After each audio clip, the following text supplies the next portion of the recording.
What's up, everyone? We have an incredible local guest joining us here today, Babar Arshad.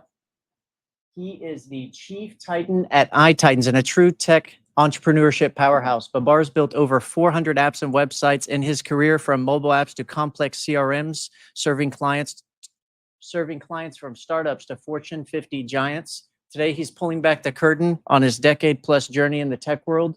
We're diving deep into building and scaling high-performing and remote teams, and we're going into the art and science of taking a product from startup to launch.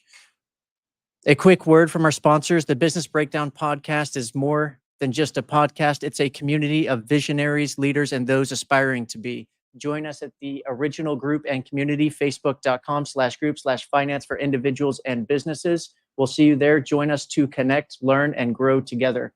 Whether you're a seasoned tech pro, an aspiring entrepreneur, just fascinated by the digital revolution, this episode is packed with game-changing insights you won't want to miss. All right, let's bring on the chief titan himself, Babar. I gave him the wrong address. Ladies and gentlemen. He was 2 miles down the road. Nice to be here. Thank you for having me, Ryan. Yeah, for sure, man. We've been connecting quite a bit recently, and we might even be working on a project here soon together, which is pretty crazy. It's cool, man. It's cool. So you've been in the tech world 10 years. 10 years. Sounds like it. When you say 10 years, sounds too long. Over a decade. The word decade is a long time. Yeah, that's what I always heard. A decade is how you put it out there, and now when it's happened, it feels like a long time. Yeah, no, for sure.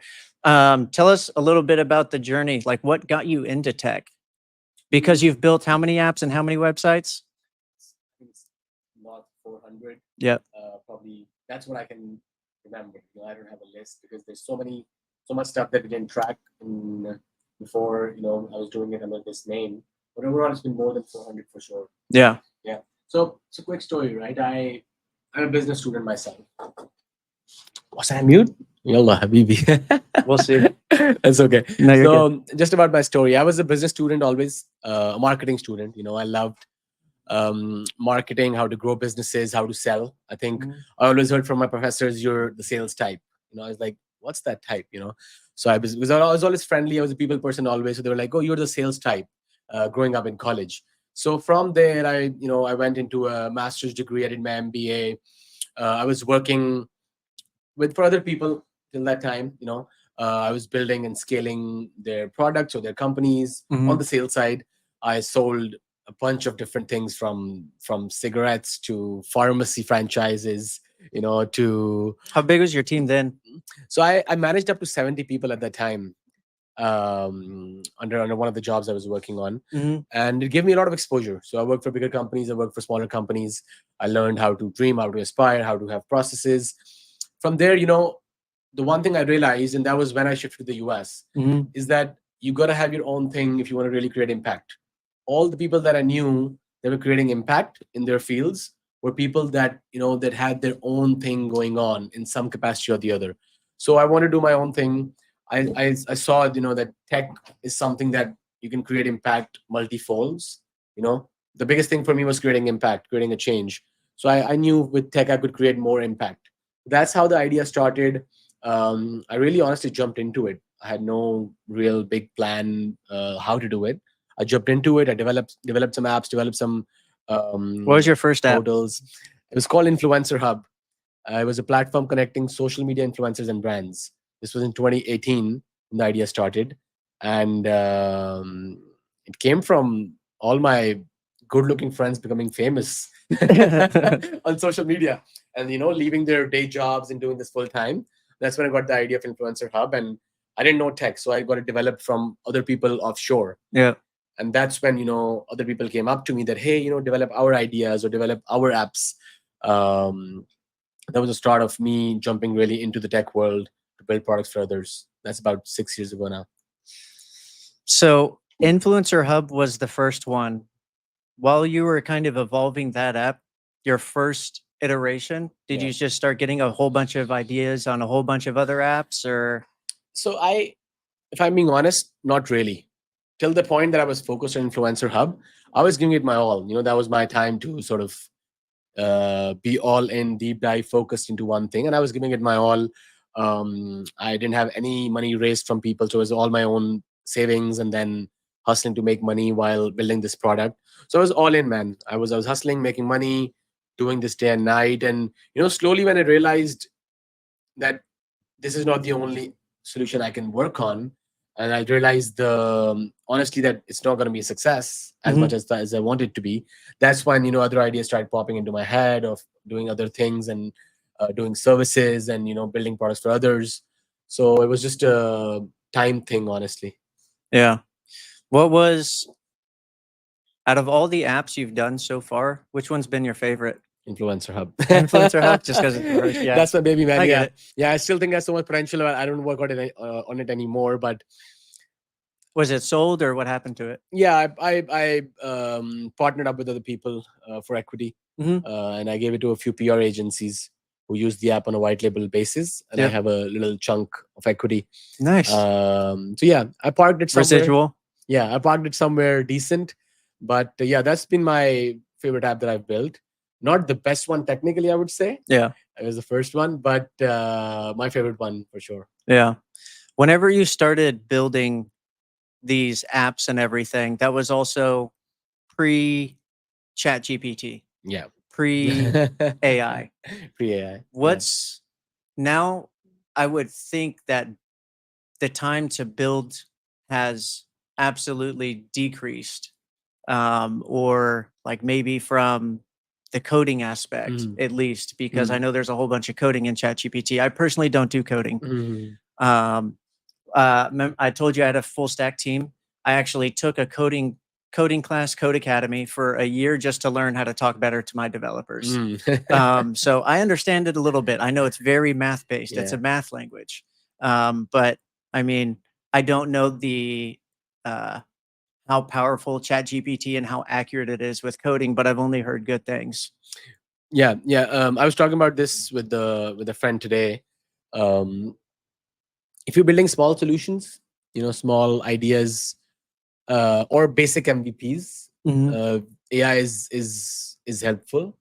But if you're building anything a little complex, a little more enterprise, AI is still not there. I think it's gonna be there. But anything which has more impact, has more back end work, AI is not so good. Anything that has more front end work, more user interface sort of a work, AI, is pretty decent. I would still not use it for my clients, Right. even to date. And I debate it all the time, but I still don't think it's there, because the professionalism, the human touch, that comes through actual people working on it. A customer experience that you're Yeah, trying to create. yeah, the business technology part, Yeah. I think AI is still not there. It's going to be for sure, though. It's not. I don't think it's still there yet. Yeah. With AI coming into play, do you think okay, for I'm going to preface with Yeah. I do not think that AI will take over the world. I think AI is a crazy awesome tool to use, and to my knowledge, I'm pretty sure this is one of the only times we've had these rich company owners go to the government and say, "Hey, we actually need to create a governing body for this because it's dangerous." Yeah. Yes, it definitely is, but I think that there is more. Those people who are creating it are also good. They have a better heart than giving it to someone we shouldn't trust. Obviously, they wouldn't invest in something unstable or anything like Yeah. that. But it's just been an interesting transition, and to see these people Yeah. go to the government, it's just a complete turn of events kind of thing. Yeah. Yeah. I agree. I think the basic issue is that humans are scared of change. Any change, and we always say that, oh, we love change and all that, but I think basic instinct is that we're scared of change. Yeah. Whenever something cool like this comes in, there's always people who are skeptical, people who are scared, and rightly so. When you see deep fakes of people going on and stuff like that, Yeah. it gets a little weird, no? So And their voices too. yeah, voices, video, everything is happening. It's used on ads, like The Rock's voice was used on a couple ads that are getting lawsuits, and now Yeah, yeah, I mean, dead singers are having albums released. I saw that happening, but I think there's more good to and than bad, anyways. yeah. I think that's what I believe in generally, also. So I think that's what's going to be the case, and I really hope that we do have some regulations, because that's going to be very important Yeah. to keep this in check. Yeah. Speaking about kind of bad stuff in the tech industry, I know that with any kind of software building, I mean, honestly, it's all super expensive, and you can't get a cheap job and have it work unless you build it yourself. What are things that people should look out for? What are scenarios that you've heard of or come across? Yeah, and I get a little backlash from my fellows in this industry when I talk about these things, but I think it's our moral responsibility when we work with any people who are not in our industry to guide them in the right direction. Mhm. It's like how sometimes the roofing or the construction industry is, bad mouthed about a few things. So the tech has become very similar. There's a lot of skilled people in the industry. There's a lot of good people, but a few bad fish. They ruin the pond. So in that context, a few things that I would want people to look out when they're building tech is, number one, really asking themselves, what do they need? Not Mhm. what they want, what they need, before going into a solution. Number two, making sure that you have options. As an agency, when I know my clients have options, I want to give them my best offer always. And I'm saying myself, but I mean generally. Uh, Number three, don't don't try to work with middle layers. If you're working with an agency, try to have the actual developers who are developing your product work with you. What happens is, a lot of agencies, they don't give access to resources directly. They always have a middle layer, like a PM or like a project manager, a product manager, or some sort of a middle layer Mhm. that is helping you communicate.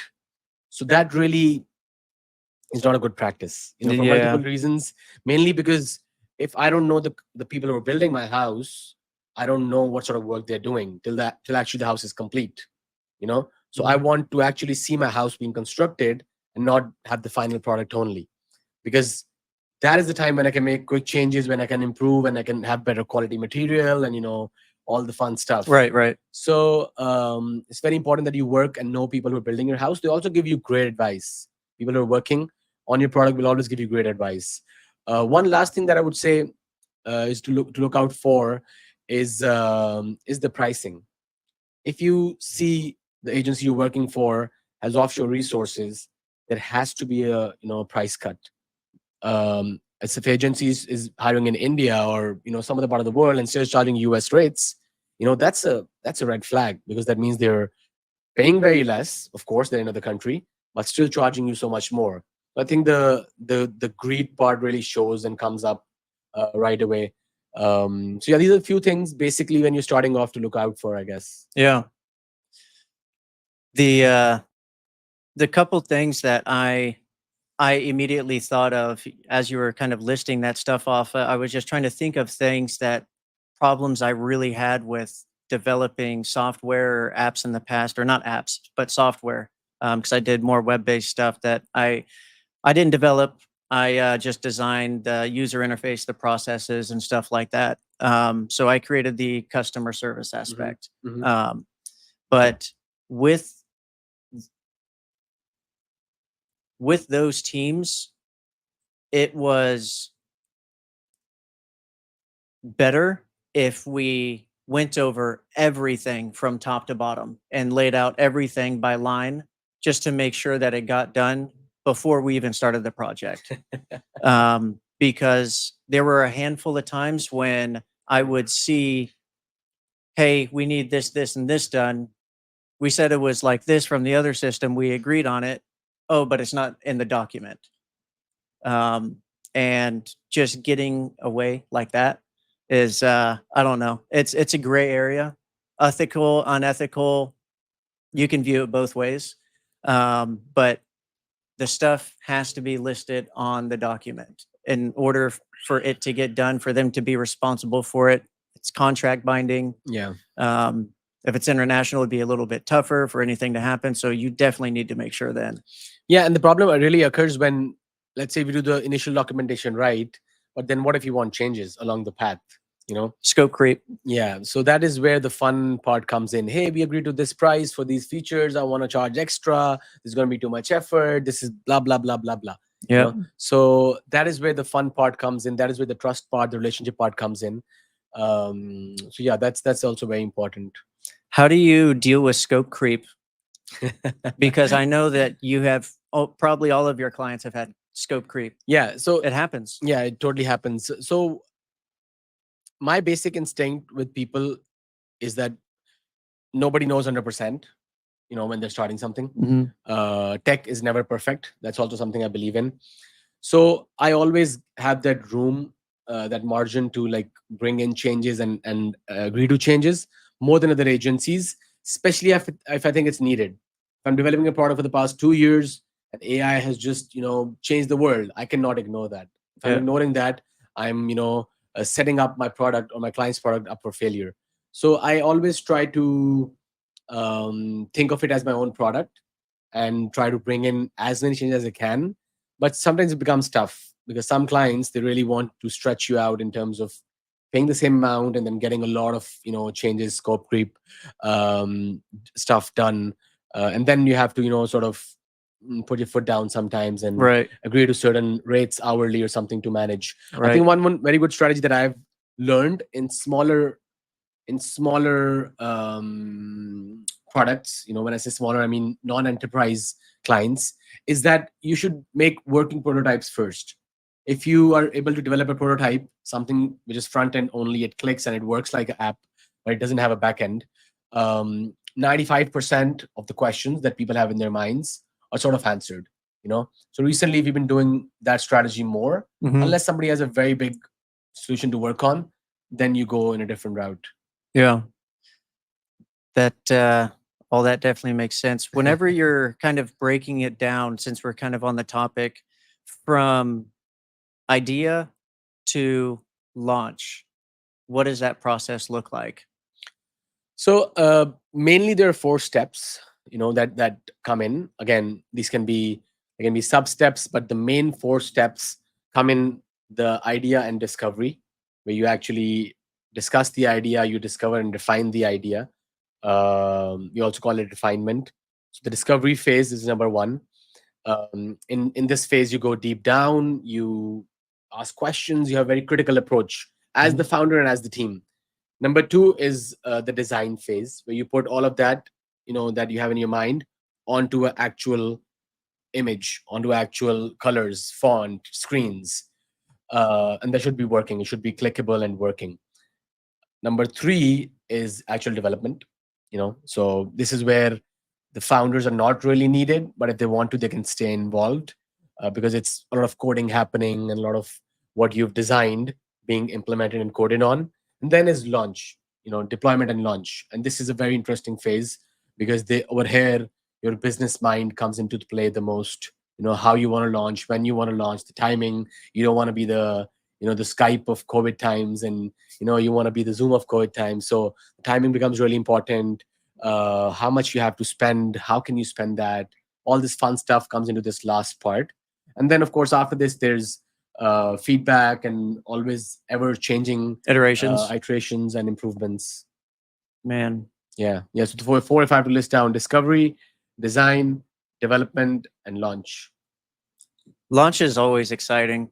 It's all that effort, and you finally kind of just get to sit back and relax for 5 minutes before you start fixing stuff again. Yeah, I don't think there's relaxed time in launch though.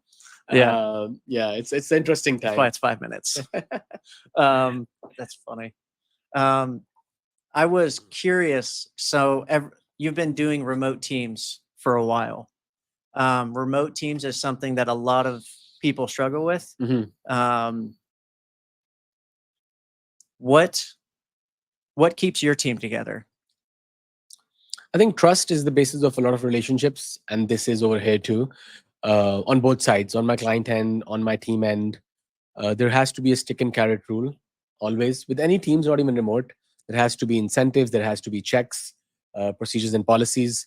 One thing that I've learned over the past, half a decade working with remote teams all across the world. I've done Asia, Africa, Eastern Europe, South America, even North America remotely.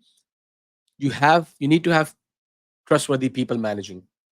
You have trustworthy people who sort of have skin in the game managing. if I'm hiring in Eastern Europe, I don't know about their culture, about their people, about how they operate. I need to have somebody who has skin in the game, knowing that and managing that. So that's one thing that really helped me. Mhm. That really helped me. That whenever I want to hire more than a few people, let's say more than five, I need to have somebody local managing them who understands them more than I do. Yeah. So that's very important. How do you make sure they have skin in the game? There's various ways. How I have done it with my main people is that I've given them vested equity over a period of 5 years in the main areas. That's awesome. Yeah, and then there's some revenue-based models that you can look into if you don't want to give away equity or you don't feel comfortable enough in the start. There's bonuses. There's a lot of different ways. I believe in more the equity part. You can't give to everybody, but a few of my main people have some skin in the game like that. Right. Yeah. Right. Man. And I do also believe, man, this is something that we don't really talk about sitting in this part of the world. Um, there's really cool people out there. There's really cool, hardworking people out there. They're just unlucky to be born in other parts of the world. That's why they're probably earning less than us and they have less opportunity than us in a lot of different aspects. And I'm a big advocate of global economy, a global village. We all say that, but I don't think a lot of people know or believe in that. So I do believe in giving fair chances to people all across the world. If it floats my boat, I don't care what their culture is, religion is, language is, skin color is. And if it floats my boat, I want to give equal opportunities. And I do want more people to do that. Yeah, for sure. And it seems like a lot of your team is like that as well. Like how you are has rubbed off, or you sought for like people who are similar. Yeah, in a lot of good ways and some bad ways. How's that? But yeah, I've seen a lot of people, and people rub off from other people's energy, right? Mhm. People run off other people's energy, and they like the vibe, they sense the vibe, they follow the vibe sometimes. A lot of my leads, especially, they would be portraying a lot of energy that I have or our team has. So that's very good, and it also comes over longer term. Sometimes it takes a few years to sort of come to a good middle point with people. The bad things I was just kidding about, but there's some things which sometimes I do which my team doesn't like, and somehow they start doing it slowly. For example, that one thing I told you is that I would take in changes a lot. Mhm. My team hates that 90%, and Yeah. slowly they start to understand, and slowly they start to believe. My belief is very simple, that you grow, we grow. Yeah. So that strategy, a lot of developers won't understand. They're like, okay, I have 9 hours, I have to work 9 hours, code, and then go home and chill. Why do I spend 12 hours if he's in a freaking launch or something? So my belief of, if they grow, we're going to grow multiple folds and it's going to come back to us. That has creeped into my team slowly, but still it's a very interesting conversation whenever we have to do that. Yeah. Yeah. No, I definitely get it. It's just a small perception. They're very technical individuals, and they're obviously developers aren't the only ones who would think like this, but kind of span around a little bit. With apps and stuff that you've built, I'm curious if you've ever had to completely pivot a product. Not 100%, but yes, when COVID came, I was working on a few health tech technologies that were more on the ground. You know, COVID changed so many things, so we Yeah. had to change the product a lot. We had to shift it all to telehealth. It was basically a in-person consultation community sort of a product, and then we had to take it all to virtual, the virtual world. Yeah. Telehealth and all that. So that was a very big shift. Shifts keep happening. A lot of products I've seen, we've had to recode, redevelop, change language stacks because cooler things have come in the market before the launch. Do a lot of database changes. That's very common. Hey, I was using MySQL, I want to use NoSQL now, or stuff like that because of certain reasons. We're always open. Being in an agile world, the core of startup tech is being agile. So we are always agile, and we reflect that and we believe in that. So whatever the business need is at that time, you have to understand and sort of sometimes get it done. Yeah. In that same sense, have you had to correct a client or kind of give them more insight, which made them change their idea? All the time, man. Like most of my clients love me, some hate me for that. Yeah.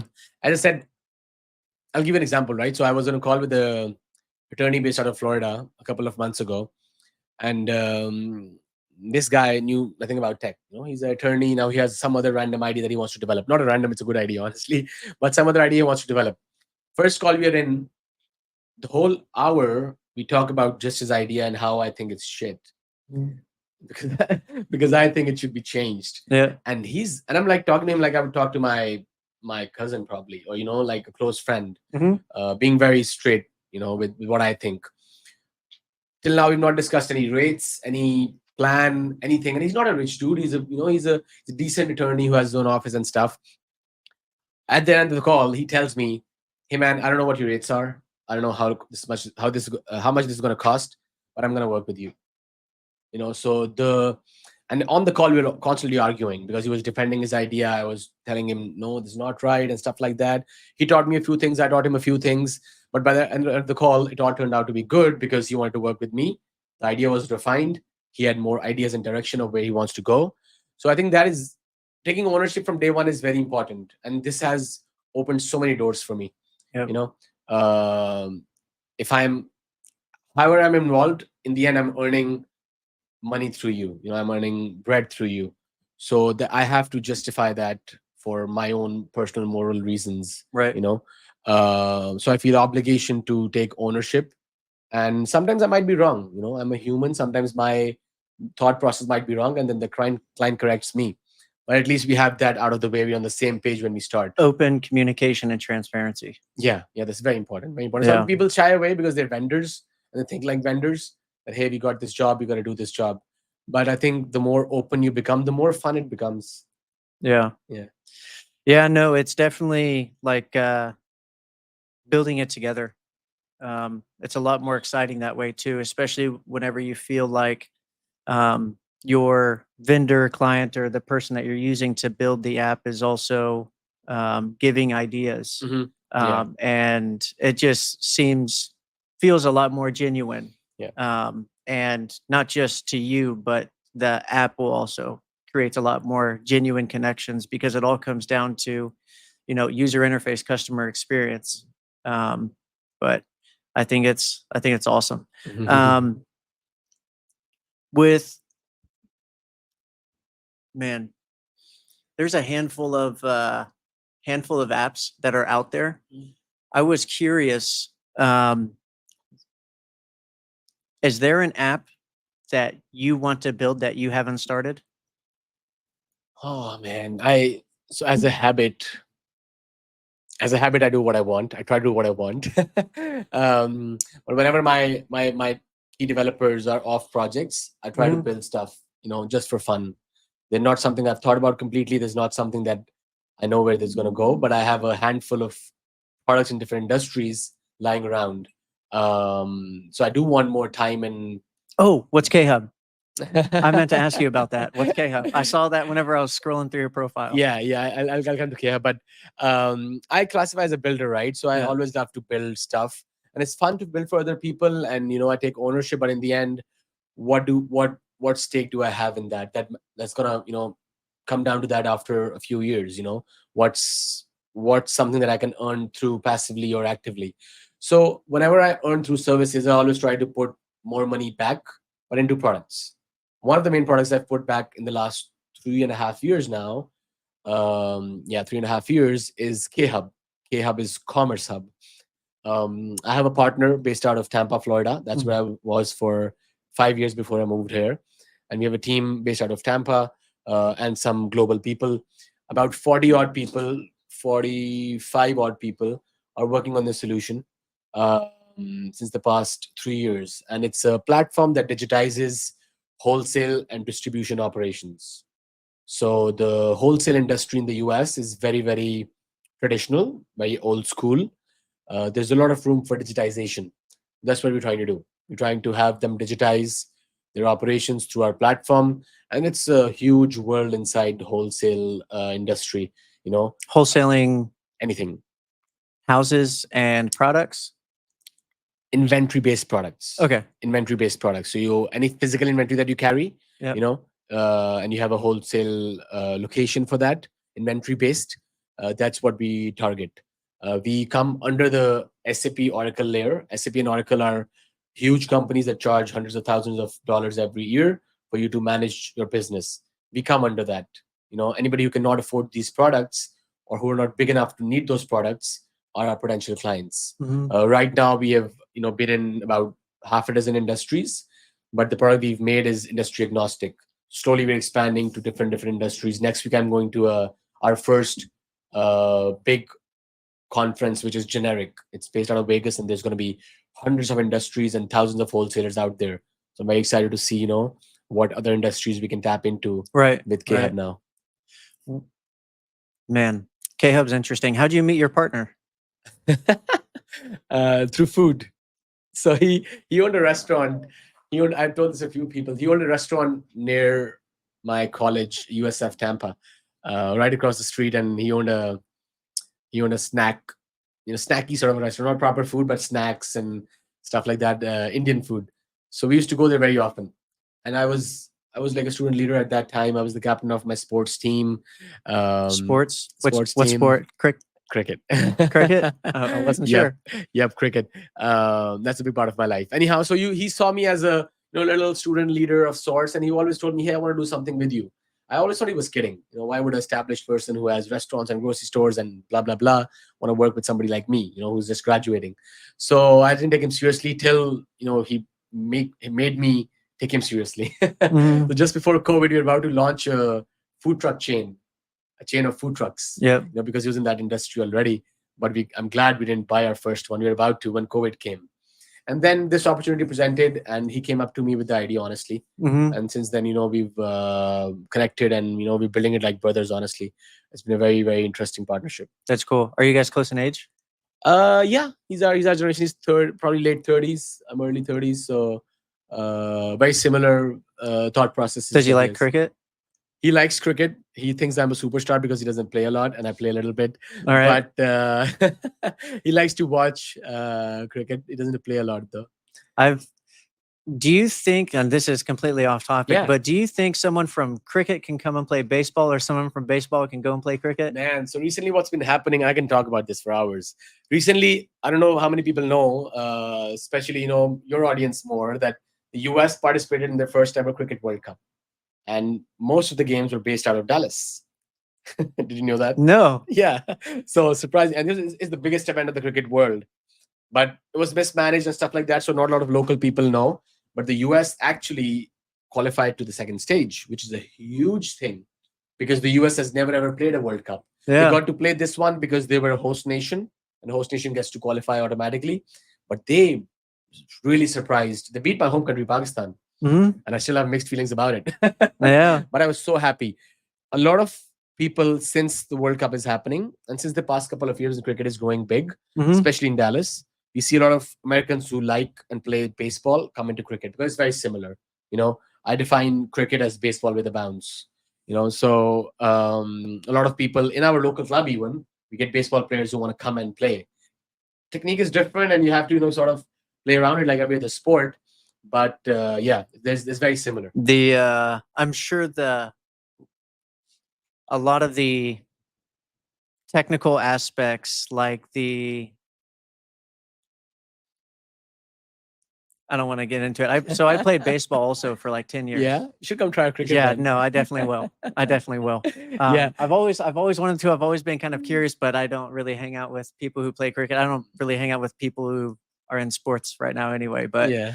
No, I've always wanted to. But I did baseball for like 10 years and then, a little bit longer, but I completely quit so I can concentrate a lot more on boxing. And my dad put a lot of time into me in baseball. He put 0 time into me in boxing. So whenever he found out that I was just going straight boxing, he was a little upset. But yeah, I'm sure I could still swing a bat pretty good. I actually attribute a lot of my so in boxing, I had pretty significant power for my size.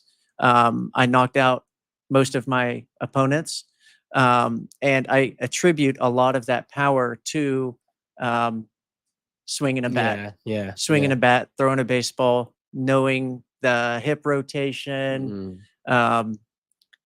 Yeah, it's all interesting. Muscle memory kind of thing. And when I came to the US, I was sort of past my dream of playing cricket professionally, which I had, and it's a long story, but what? I didn't know that. That's cool. Yeah, for sure. Yeah, that's the biggest part of my life, I think, how I learned and how I dreamt and how I grew. Anyhow, so when I came to the US in 2017, I thought I wanted to, shift to baseball because cricket was not popular at all at that time, and baseball is cool, and I want to try. But I understood very quickly there's a lot more power and strength needed, especially upper body. Yeah. That is not really needed in cricket. So I was like, nah, I can't be in the gym for like 10 hours. So I didn't try a lot then. Yeah.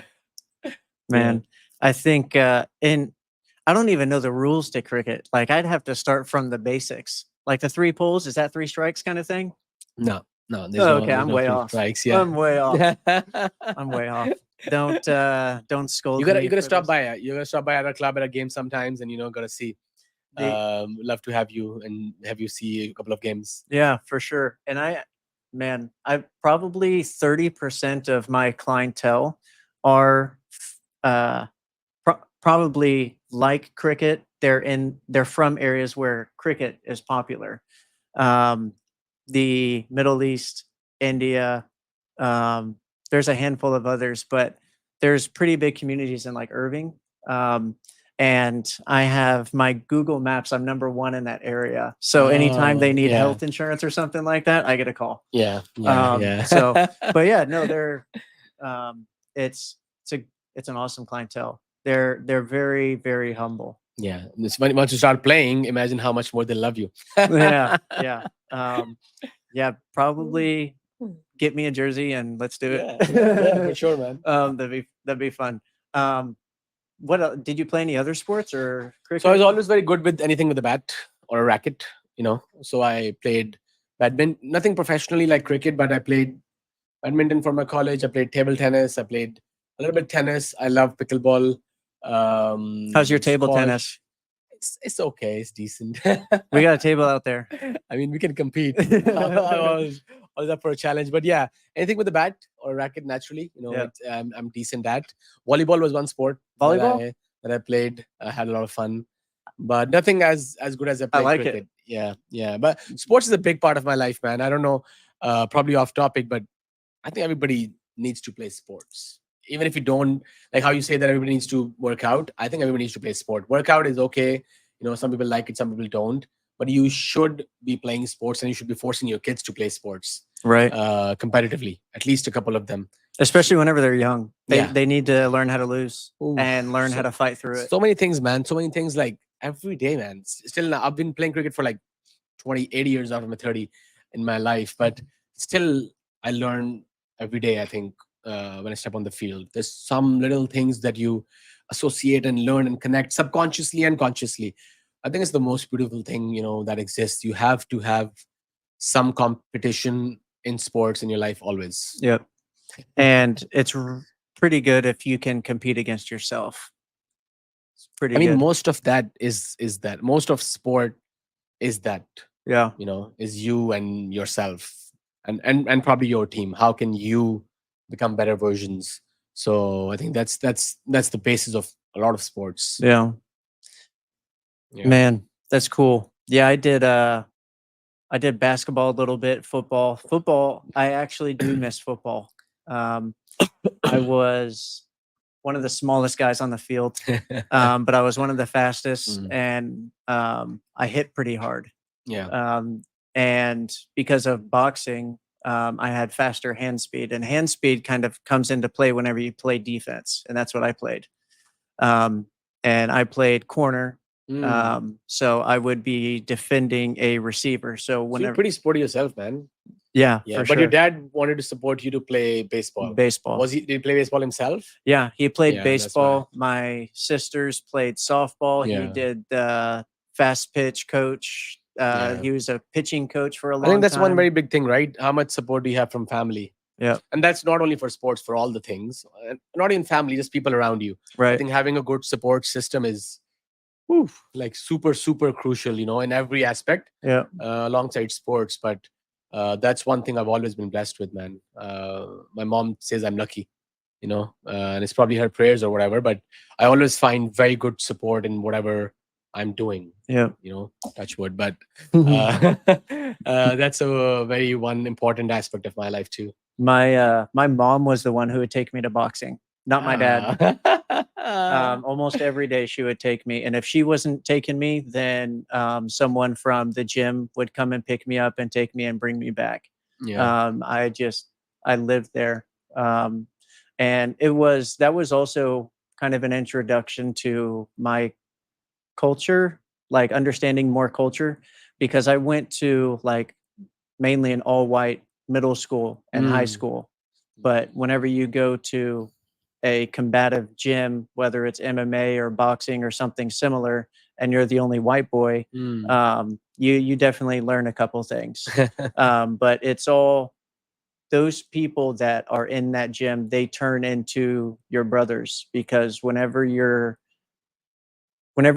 beating yourself and you're beating each other, just trying to become better, you trade blood, sweat, tears, punches, leather. I mean, everything. Mm.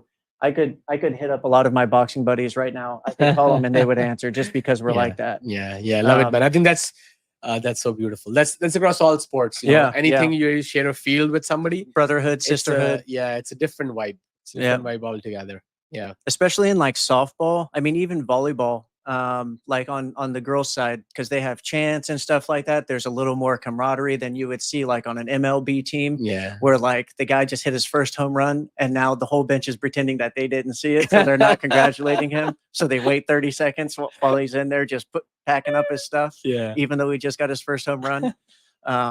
You see pranks like that all the time. Yeah. It's all fun and games and stuff, but there is a pretty big difference. So it's interesting to hear and see the chants. But one thing that we don't have here in the States, speaking of sports, we don't have as many chants as they do overseas, like with soccer. Oh. Or like they just don't have chants and stuff. Like, have you ever been to the Londoner? No. Okay, so the Londoner is like a European kind of sports hangout, but it's usually soccer. They're drinking like 7 a.m. on a Sunday to watch soccer, and they're out there, and it's like 8 a.m. Not drunk, but everyone's feeling loose and chanting, and it's 8 a.m. on a Sunday. It's just a different environment. I mean, I think generally as Americans we're more, in good words, focused, but in bad words, uptight. Yeah, we don't chill a lot. yeah, We are always on the go. on the go. I think Europeans and even Asians, and for that matter of fact, they take more time to themselves, friends, family, themselves. They have more fun things like these going on. We have our fair share of fun, but that's why I think all these interesting things come from. Yeah, having having fun's a really big piece, and I know a lot of Americans that are miserable compared to other nationalities. Having what you said, friends, Just having fun Having fun, along yeah. the way. Yeah. Because like it doesn't matter if you're an hourly employee, it doesn't matter if you're building a business, you have to have fun along the way. Yeah. Be able to make jokes when stuff goes bad. Yeah. And recover from that stuff. But yeah, just having fun is a really big piece. Yeah.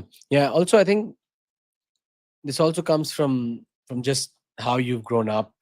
You know, how serious, or how your parents and your friends and your family around you has handled pressure in their life.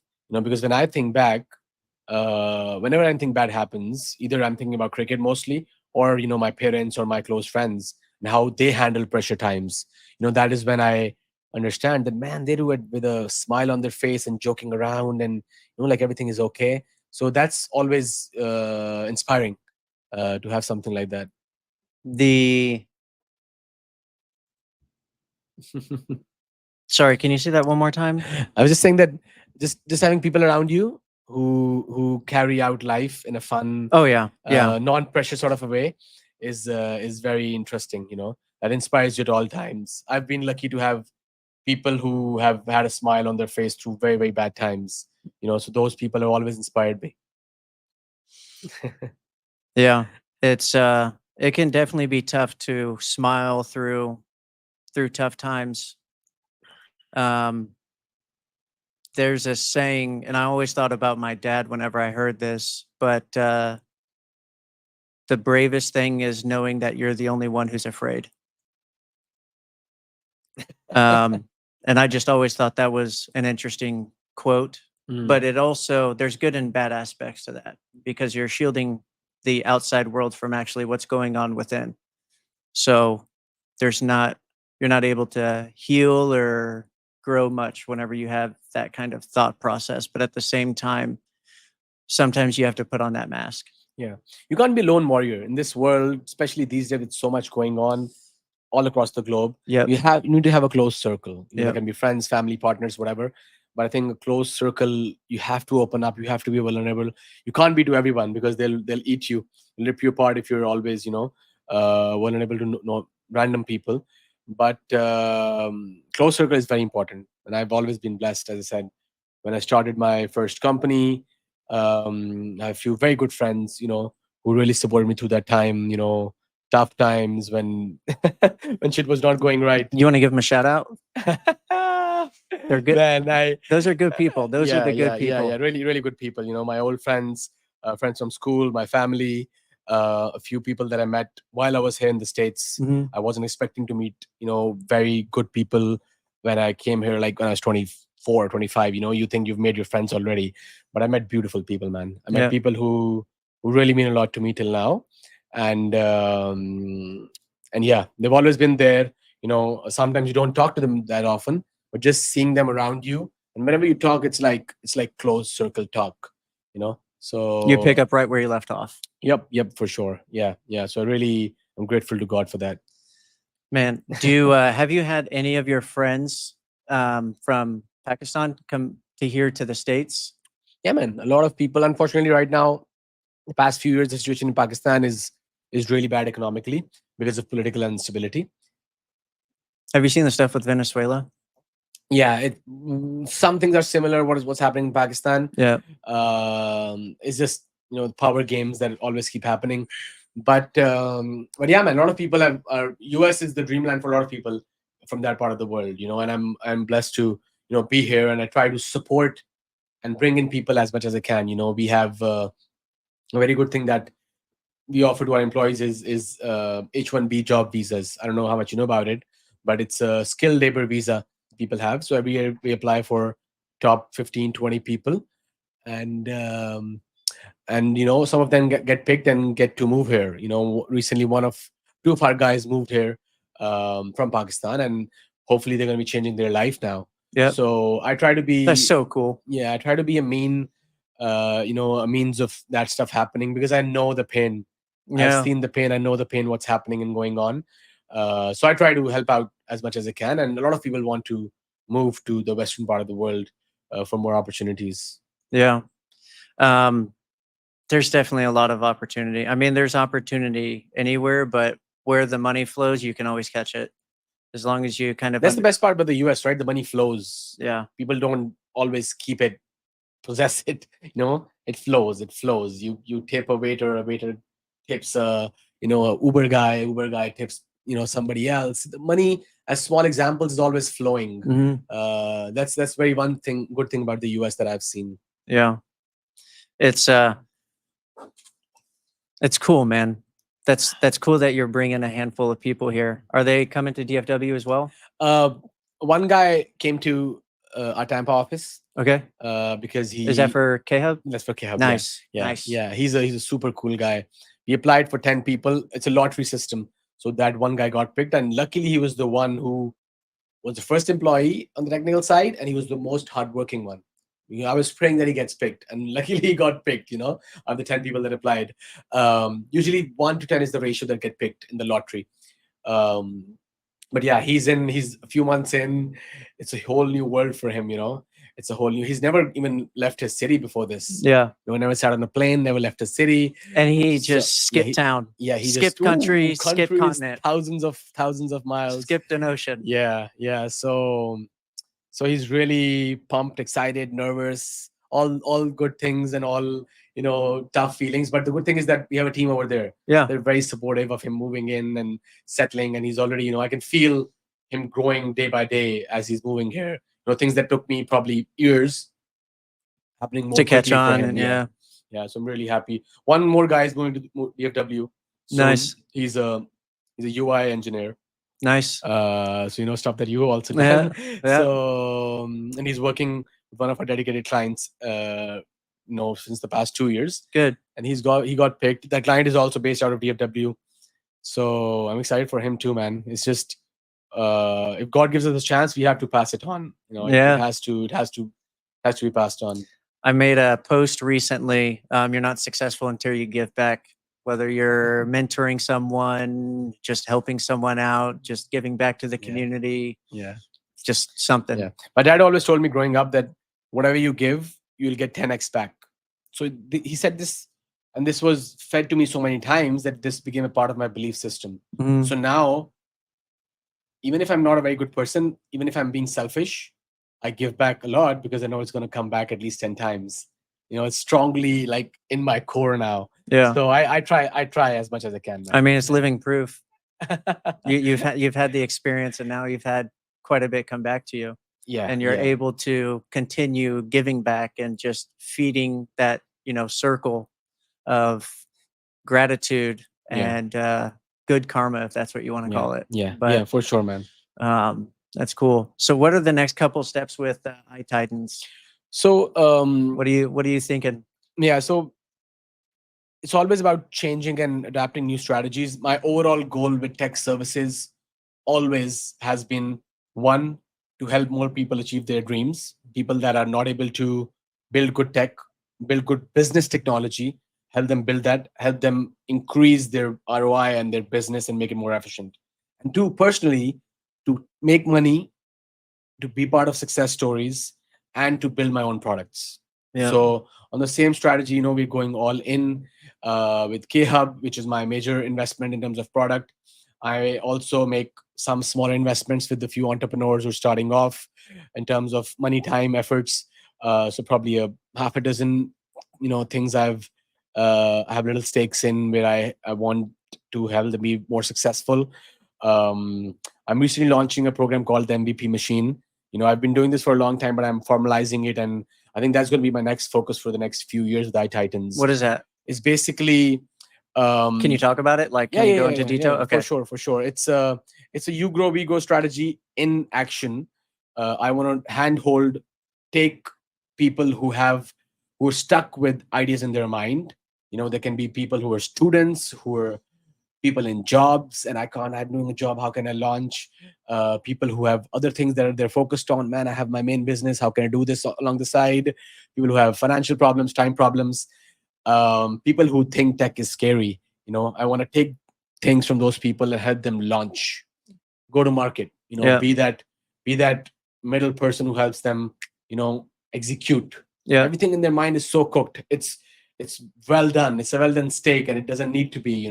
So they have to launch. They have to execute. That's where I come in with the MVP Machine. We take their idea, we refine it, we tweak it with their consent, with the working with them closely. We help them go to market at a very, very efficient, much more cost efficient way, so they can validate their idea in real life from market. Mhm. Everybody thinks their idea is life changing and so cool, but trust me, half of them are not so cool, and you only get to know once you actually launch.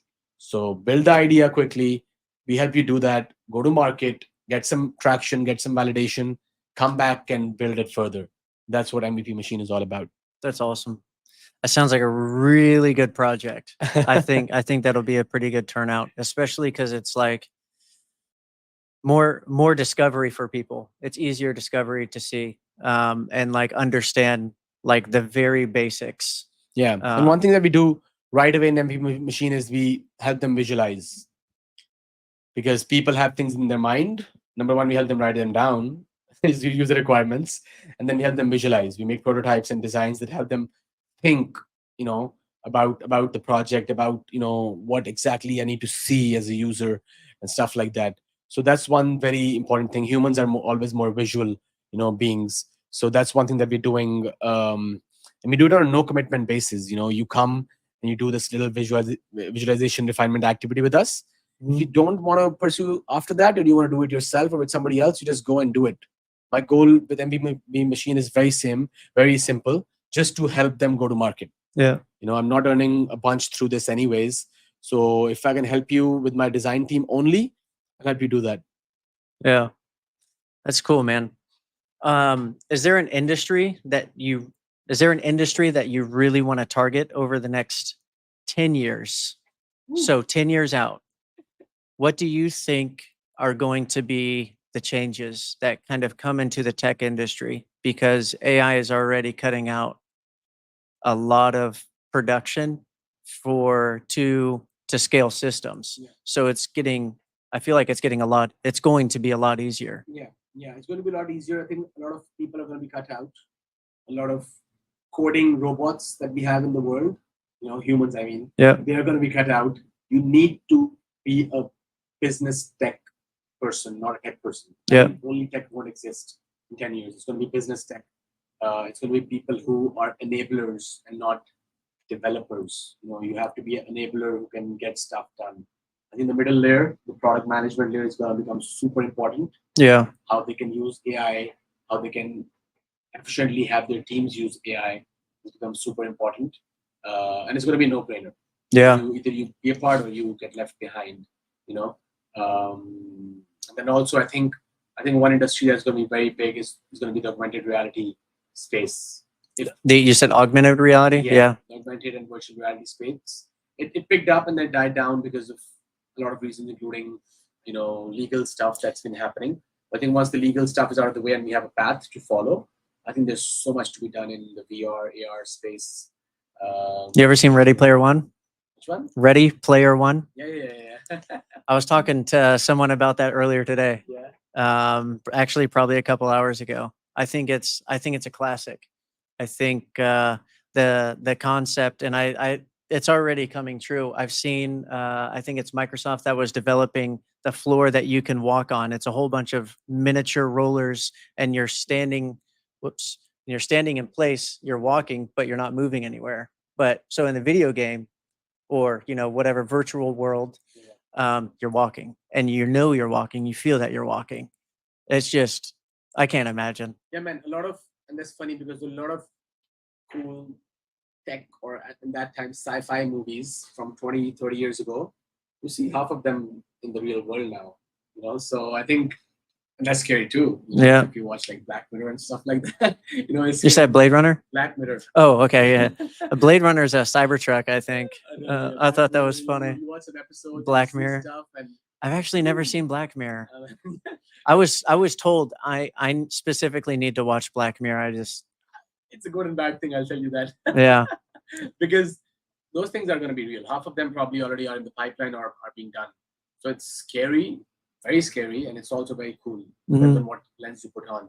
But I think that's how you dream, right? Artists always create reality, you know, and they might come later on in life. The realities might come 20, 30 years later. But I think artists and people who are creative, they create realities, you know, long term. Yeah. I can definitely relate to those creators. I've always just liked building. I didn't know how to build or how to structure or anything until I was like in my late teens, because I got into corporate whenever I was 17, 18. And that's kind of whenever I started understanding business and stuff like that. I didn't really care about work in the beginning because I was still boxing. Boxing was my future. I wanted to, eventually be in the Hall of Fame and, all that stuff. You dream big like that. Oh, I dream big everywhere. Yeah, it doesn't matter where I go. So tell me something. Do you still do active sports? Do you still do sports actively? So not necessarily. I've beat up my body a lot over the years. Same. I did not give my body enough time to rest.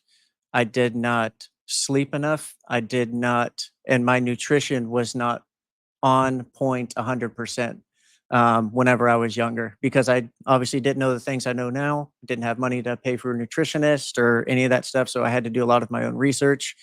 But generally speaking, I was a well-oiled machine. But looking back on it, I think I could have been 10 times better, and I think I'll always think that. Yeah. Just because I'll always be critical of myself. That's just So I always how's want to the improve. how's the transition been from somebody who loves and plays competitive sports to just being in business? It was a complete 180. So in the boxing world, in boxing, whenever I was competing, I had a lot of respect. I had respect from my friends, my family. I had respect just going into a random gym, not necessarily random, but going into a gym where I was known. People knew of me. Mm. Um, Even some gyms that didn't necessarily know me, they had heard of me. Yeah. And that just having that level of respect and notoriety where you can not necessarily walk in anywhere, but walk into a gym and just start shaking hands and start talking to people because they know of you. Um, and that was, and then going to the business world where you're nobody. Yeah. You don't know anything. You don't have a degree. Yeah. You're given an hourly check. You make a bonus. You think you're rich. Yeah. My first paycheck was actually $267 or $276. Mm. I was washing dishes at a Thai food restaurant the day I Mm. turned 15. Mm. It's actually a good story. I haven't ever really shared that. Yeah, But share it, man. Share so it. I love Thai food anyways. So. my man, don't even get me started. I can survive on Thai food. Whenever they ask, what's the one food you could survive on the rest of your life? Thai food. Yeah. So the day I turned 15, my dad said he had a surprise for me. For whatever reason, I was thinking a car, but there was no way, that wasn't going to happen. But he was like, yeah, get in my car. We'll go for a drive real quick. So I get in his car, we go for a drive, and we pull up to my favorite restaurant. It's this Thai food restaurant. It's called Noodle Swing in Flower Mountain. It's still probably there, still probably rated the best, number one best Yeah, in Flower Mountain Thai food. Yep. Okay. Yep. We'll have to go to it. But I just so happened to go to this restaurant. My dad's whatever, or my dad said, go inside and ask for an interview. And then, so I said, what? I'm like, it's my birthday. He said, just go inside and ask for an interview. So I did it, went inside and asked for an interview. They gave me an interview on the spot. They gave me the job on the spot. And they said, when can you start? And I didn't know. I was 15. And I said, I'll get back to you. I went back to the truck, told my dad what happened. And he said, get in there. You're starting today. Happy birthday. Allah, baby. Yeah. Yeah. That was my 15th birthday. What a birthday gift. Yeah. I started working. Yeah. But it's definitely a really big lesson. And he taught me a lot of other lessons along the way. Like whenever I got my first check, he saw that I turned it all into cash and threw it up in the room and, all that stuff. And he was like, no, you got to get a bank account. So he took me to Wachovia, which was bought by Chase. But Wachovia, I went in, I opened up a bank account and everything. And yeah, I did all of it by myself, and I'm 15. Pretty sure you can't do that nowadays. And man, and then a couple months later, so I get my first debit card also. I've told this story a couple times, but I went into $600 in debt. My dad got a letter in the mail because there's no notifications, no overdraft protection or anything, because this is like 2000, early 2000s. But you can still overdraft your account, but there's no notifications and all no the fun notifications or anything. stuff. So No I'm apps and all that for sure. I'm here just swiping the card like it's a credit card, and like it's a black card. Even though I only spent I probably spent maybe like $300 out of the 600. The rest was overdraft fees. But my dad was pissed, and he took me directly to the bank, and he said, I need you to go inside and talk to the manager and get this fixed. I said, what do you mean? He said, just go inside and ask to talk to the manager. Tell him what's going on and figure it out. So I go inside. Turns out it's this old lady who's the bank manager, and talked to her for a little bit. Anyway, I ended up leaving with $6 in my bank account, or $9. I think it was $6 in my Okay. bank account. And yeah, just going through that, and just I even get kind of like stressed thinking about it, because I remember like all that anxiety building up, Yeah, like yeah, something's gonna kill me or I'm yeah. going to jail kind of thing. Because I'd never been in debt. I only heard bad things about debt because I'm, 15. My dad didn't teach me a whole lot about business. I wish he did. I mean, it sounds like he threw you into stuff so you could learn, though. Oh yeah. Oh yeah. He And did. that's a very good thing too. He did a lot of really good things, and he worked for Verizon for 37 years. Mm. And he was like a head honcho with Verizon. I did get to talk to him here and there about some stuff, but he got sick in my early 20s, and he had a brain stroke, and it was hard for him to talk about anything really, or articulate his thoughts. He had to relearn English, so we went through that and all that stuff. So like speech, and he had speech impairment, but it's a bond that you can't take away, because whenever you switch roles and it's the parent who's the kid now, and the kid is now the parent taking care of the kid, it was tough. But you learn a lot and you create a different kind of bond, because my dad was hard-headed also. And he respected me completely, but he didn't always listen to me, just because he was hard-headed. But after the stroke happened, the brain stroke, he became very open-minded with instructions that I gave. Definitely grateful for those days. But I definitely don't mean to turn this into a sad podcast. No. That's not sad, but I think it's great learning. I was going to say really quickly that my parents are still not dependent on me or on any level. And I don't wish for them to be dependent, because I want them to have a very, independent life. That's how they've always been, and they were the ones who brought both their families, my mom and my dad brought their families out of the poverty line. They were far below the poverty line. So my mom on her side and my dad on his side were the first ones to break that, poverty line, that slumdog millionaire sort of thing that happens, that they were both those. So they're very used to working and working hard. They still work 12 hours a day and stuff like that, because that's what they know. So I'm very skeptical. I'm very scared of the time when, they will become kids, because it's going to be very hard for them. Not about me, but about them. It's going to be very hard for them to live that time. So, it's probably I have a few things to, learn from you about that, or how you manage that, because more than the physical aspect, how you're helping them, how's the emotional aspect like? That's a very, very intimate discussion and topic, because I really hope it doesn't happen. But if it does, it's a very tricky time to, I think, navigate through, as a grown-up individual, taking care of their parents. Yeah. We'll talk about that sometime. Yeah. It's tough, man. It's tough for sure. Yeah. But it's you have fun along the way. That's the big piece. Very grateful.